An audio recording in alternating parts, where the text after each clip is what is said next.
In today's episode, we're gonna cover lure selection, color selection for surf fishing, for striped bass, and surf perch. We're gonna cover what conditions to throw what in. So hopefully this helps you guys out. We're out here with Bob. Yo, morning. And it is actually a special day. We're gonna actually tell you why at the end of this video, but stay tuned. If you guys are looking to learn what to throw and when to throw it, we're gonna cover all of that while we fish. All right, conditions wise, what we're actually seeing right now is seaweed and a bit murky water.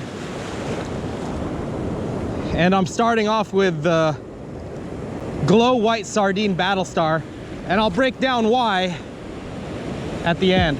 So for today's conditions, we are looking at a wave power of 350. I will leave all the links to the apps and the websites that I look at when choosing a day to go surf fishing. So again, 350, it's actually rising. So as the day goes on, those waves are gonna get more and more powerful. Around midday, it looks like it's gonna come up to 900 wave power, which on a scale, 1,000 is very, very unfishable. And then anywhere in that 500, 600, 700, watch out for sneaker waves because they'll be a bit powerful. And then for wind, I like to use an app called Windy. If we zoom in to where we are fishing today, ooh, it says 11 knots, but it's definitely not 11 knots.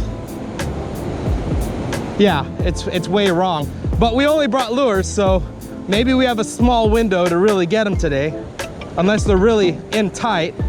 And then for tide, I like the app called Ocean Watch. And it's showing that high tide is gonna be at 10:13 at 4.2 seconds. So we're fishing all incoming tide today. So those are the conditions we're looking at. We'll take a closer look at the water and other conditions that factor in when you are deciding to choose what lure to throw and what color. When it comes to lures, there's so many to choose from, so many different colors.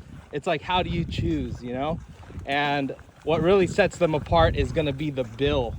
So today we threw the 110 and the 115, and that's in millimeters, and that signifies the length of the bait.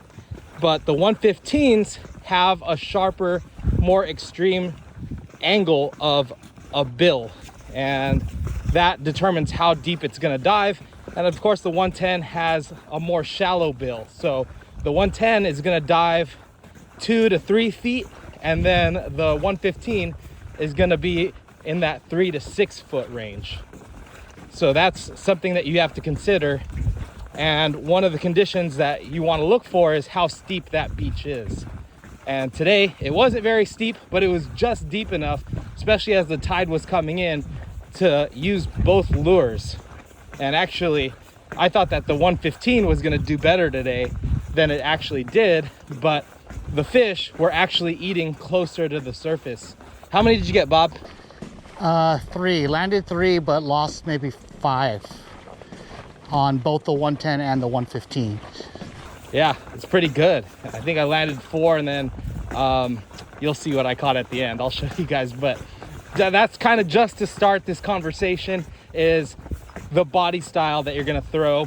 Obviously there's other bigger baits like the 140s, the 190s, but in this case, for most of your striped bass fishing and perch fishing, you're gonna be throwing the 110 millimeter or the 115. We'll talk about the colors after this fish.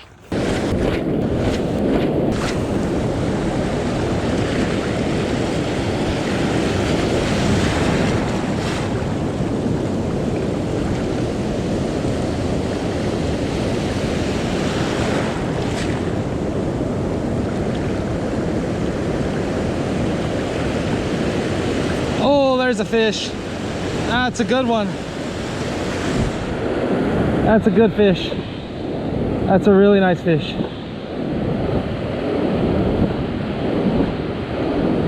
Feels like about the same class as that last one. Let's see. Staying low. Yeah, That's the same class. That's another little tanker. Yeah. Yeah. Another little tanker on that sardine glow. Again, I'll tell you exactly why I'm throwing this right now. What made me choose this over anything else. Yeah, I don't know. I kind of want to get another measurement on this guy too. Let's see. Feisty too. Oh yeah, that's a 15-inch perch right there, guys. Woo, 15 inches. That's a solid fish right there. Let's go. Yeah, and the pouch keeps them flat. Keeps them from spining you through your waders. Oh, love it. Love it, love it, love it. When it comes to color, what your major concerns are gonna be is light conditions. You're also going to be considering cloud cover, and you're gonna be considering the tint of the water. Water clarity. Water clarity. And we'll just start with like morning conditions. And let's say that the water's ultra clear. What you want is more natural presentation. So the clearer the water, the more natural you want your presentation. You don't want to have like a loud color that is just so unnatural that the fish see it and they're like, I've never seen that as food before. But if the water's dirty, that's when you want something to pop and stand out just a little bit more. That's when your pinks are gonna come through. And then the darker conditions, you're gonna want some sort of silhouette. So just let me ask Bob this pop quiz question real quick. It might help you guys. What if you're fishing dark conditions with heavy cloud cover, but the water's pretty clear? I throw the blurple. It silhouettes well with the dark conditions. I still think it's a natural presentation, but it will stand out more in those dark conditions and silhouette and give you a better opportunity for those fish to locate and find that lure and strike it. Yeah, and when he's talking about the blurple, he's talking about more of a purple black. Now, what if it was like a little lighter outside, maybe even bluebird skies, but the water's a bit dirty? What would you throw? Oh, I don't know. I like that. What is it? That pink, nuclear pink, or what is it? The pink and white one? Yeah, the pink and white one's a good choice for that. That one's a good one. Yeah. Glow sardine's always good. That's a natural presentation though. Which leads me to the next thing, but we'll talk about that after this catch.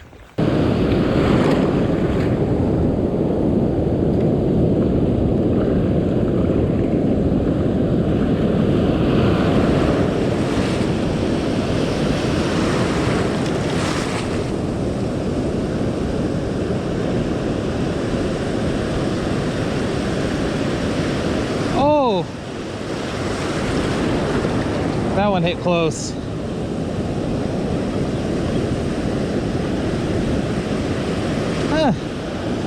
A 13-incher.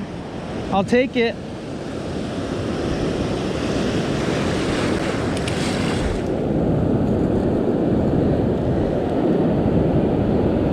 Man, he ate the lure to where it shut all the way around his mouth.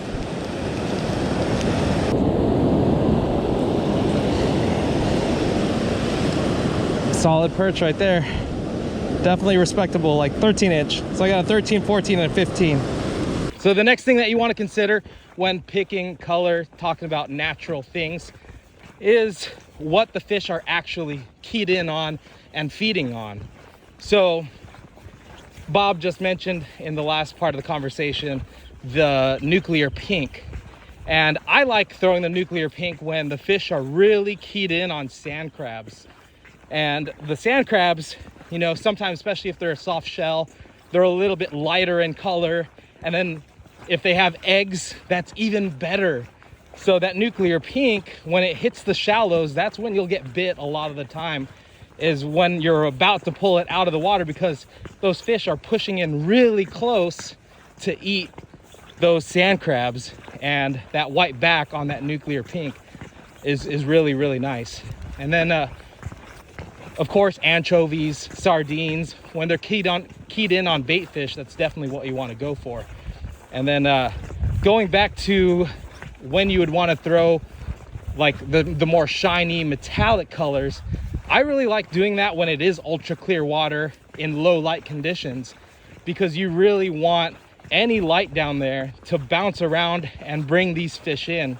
A lot of times you'll bring it past a zone, they'll see it, and then they might not get it, but you'll get them on the next cast because they're in high alert trying to get that fish. And then as the sun comes up and it's clear water, that's when your sardine glow or your like white with the blue back really stands out. Especially like today, the water was pretty dirty, but it wasn't super murky to where like the fish can't see it. So today, this is the color that did really, really well for us.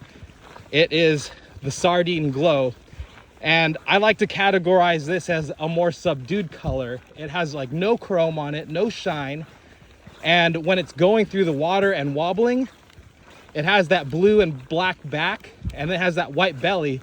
So it's really showing a small presentation that really mimics an anchovy really well, and fish aren't afraid to inhale it because it's such a small presentation. Even the big fish eat it.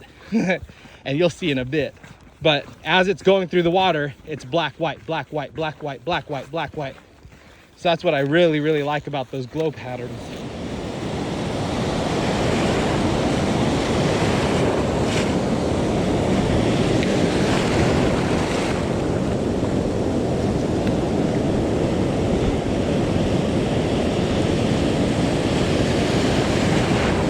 There's a fish. There's a good fish right there. Oh man, head shakes. That's another quality fish. Another quality fish. Good quality fish right there. That might be a striper. Yeah, that's a striper. That's got to be a striper. That's got to be a striper right there. I'm just gonna follow it a little bit. Keep the tension. Don't get too excited. Woo! Right when I said that. Especially when they're in skinny water. You gotta keep the pressure, but not too much. Let him run. That's what he's doing right now. That's the striper. He's got a nice head shake. Try to control the head. Yep. Oh my God, that's a tank. That's a big striper, guys.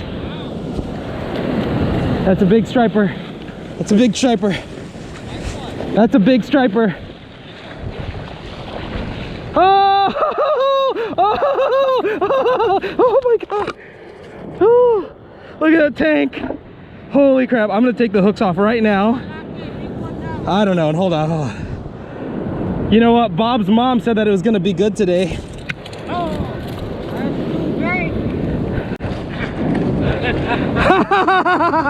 Oh my gosh, that is a pig, dude, on stock hooks. That just shows you how important it is to have your drag perfectly set. Oh, I think it just bent this out right now. Look at that. I'm not even long arming that thing. Look at this. Oh man, that is freaking beautiful. This is definitely a close to 30 incher. Close to 30 incher. That thing's like 10, 11 pounds, dude. Hold it, check it out. Holy crap, bud. Wow. That's a 10 pounder. Shoot, all day, bro. All day a 10 pounder. All day 10 pounder. Woo! On the stock Kalisa, man. Ooh. You know what's funny? I always make fun of Mario for using stock hooks. And I'm a believer now. As long as you play it right, you have your drag set perfect, you'll be able to bring them in. All right, guys, so just a quick sneak peek what I'm doing here. I have a plastic bag. We're traveling light, and I have frozen water bottles. As they melt, I can drink them. but that'll help keep my fish cool while I'm out here fishing after they're done bleeding out in the perch pouch. So these perch are done bleeding out and they're still clean. They're not all covered in sand. I get them, put them directly in a bag inside my backpack because I got to make room for that big old striped bass. But at the end of the day, today's conditions, it was interesting because they were feeding on the surface. All the fish that we caught, well, most of the fish that we actually caught were eating the 110. And as we were talking about, it really doesn't dive that deep at all. So the perch and that striped bass, they were looking up, especially as that lighting condition was kind of on the lower end. And that's why a lot of times on the times when it's a darker conditions, those fish are comfortable being up high and they look up. And then as the sun gets higher in the sky, then you can start catching them on the 115. But everything that we're talking about right now isn't like set in stone. There's going to be some flexibility in that.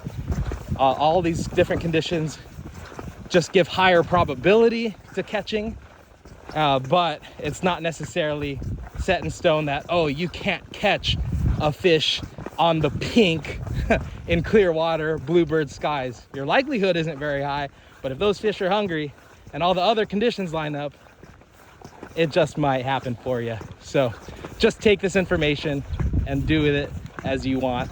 The only reason I've come up with these theories because I can't talk to the fish and ask them, you know, like what's actually happening. But I've caught fish using certain colors at certain times, and then these are just ideas that I've come up with that might make that make sense. I hope that makes sense.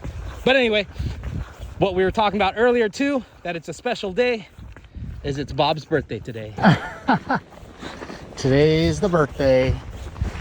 Got some birthday fishing in, good old 45. So thank you, Edward. It was an epic morning. We had fun. Everything else was a scratch, so this is what we came up with today. Yeah, all the other options were pretty terrible. We couldn't get out on the ocean. That was pretty terrible. We couldn't get out on the lake and fish for bass because of like algae blooms and just bad reports. And we're like, all right, let's hit the surf. So happy birthday, Bob. Thank you guys. Yeah. And again, hopefully this topic helps you guys when it comes to picking the lure and picking the right color on the lure. Oh yeah, the one thing I wanted to mention is it makes sense to have similar colors in both the 115 and the 110. So today we brought out the 115 and 110 glow white sardine. We brought out the silver sardine in the 115, and we have silver sardines in the Kalisa as well. So that just allows you to try different zones with the same colors. So you just want something in your arsenal for all the conditions, whether you're going to run into clear water, you're going to run into dirty water, clouds, bluebird skies, whatever conditions, you will be ready. And then other thing is, if you guys are interested in learning how we read the surf, I'm going to go ahead and leave a video up here so you guys can check that out.